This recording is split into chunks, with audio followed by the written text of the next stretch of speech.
Hi, my name is Kirsten Howells and I'm Deputy Chief Exec at the national charity STAMMA.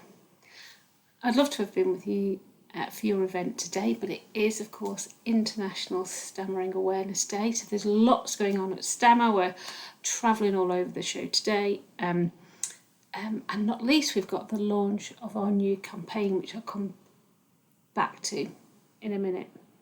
I'm not going to keep you for very long, but I did just want to take the opportunity to make the point that there are a lot of people who stammer out there. Over 500,000 adults who stammer in the UK, and over 50 million adults who stammer worldwide. We matter, and so do our voices. Just to tell you a little bit about STAMMA's work, I'm going to cover briefly some of our work around inclusion and diversity, but also how people can access support and the sort of services we offer. And we do a lot to not just raise awareness, but we're serious about the mission to change the world and create a world that makes space for stammering. So I think the easiest way for me to demonstrate that work is to give you an example, because we'd be here all night if I talked about all the different ways, or all afternoon. But just to give you an example, our campaign that's launched today is End the Phone Call Nightmares, and it's very much looking at the way that businesses have to date so far. In general, businesses and organisations have failed to adapt to accommodate the needs of people who stammer, and the needs of people who speak differently than the majority for a whole host of reasons, whether that's because they stammer, whether that's because they've got conditions such as cerebral palsy or multiple sclerosis that have affected how they talk, whether they've had voice disorders that affect the way their voice sounds, whether they're simply speaking English as a second language, so their speech might not sound quite the same as a native English speaker. Businesses in the UK have a legal duty to anticipate that a proportion of their customers and service users have disabilities and differences, and they need to plan their ways of working to accommodate that. Now, STAMMA in September 2025 did a big survey with a lot of people who stammer, exploring their experiences on their most recent call to a business or organisation. And what we found was that 65% of those calls were mishandled.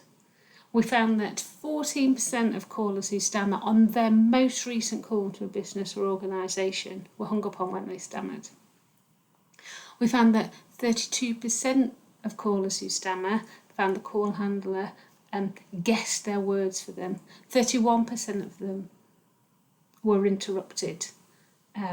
24% of callers who stammer got stuck in interactive voice response systems because the system either didn't give them enough time to talk, or because the AI behind the system didn't understand what they said when they stammer.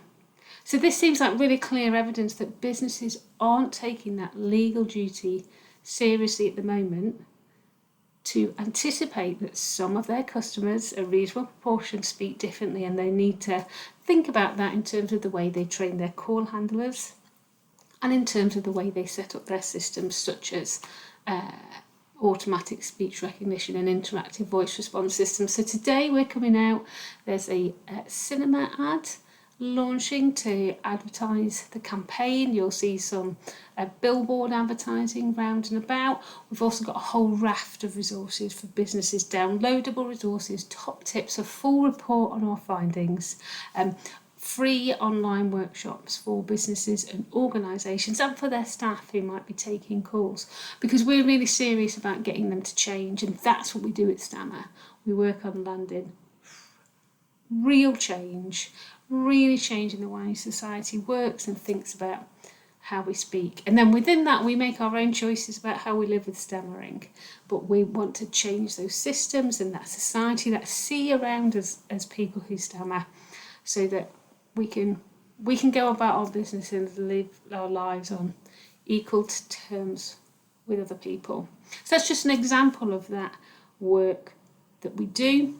We love for people to get involved in that sort of thing. If you're interested in spreading the word about our campaign, please do. You'll find all the information at stamma.org/nightmares. There's lots of different ways to get involved in that.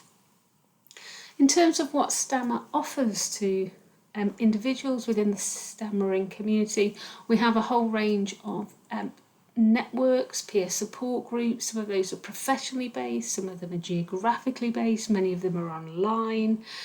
Trying to make sure that there is a sort of smorgasbord of options there, something for everybody. We also provide workshops and group support for parents of children who stammer. We have an employment service where we provide support and information for people who have issues around stammering and work or stammering and applying for jobs. We provide training for organisations and businesses. That might be training on interviewing candidates who stammer. It might be about chairing inclusive meetings. It might be about workplace adjustments for people who stammer, again making sure that the environment is right for us to thrive and to thrive in all aspects of our life. We also have an advocacy service where we support people who feel that they've been discriminated against because they stammer, and we have a helpline, web chat and email support service. And we've also got a website. If you've never looked at it, it's packed full of information. It's definitely worth taking a tour around there. I'm going to shut up now because I think there are people there in the room with you who are going to be far more interesting speakers than I am. But thank you very much for inviting me to contribute in this way today. And enjoy it. It sounds like a fascinating exchange of ideas and perspectives. Happy International Stammering Awareness Day. Bye.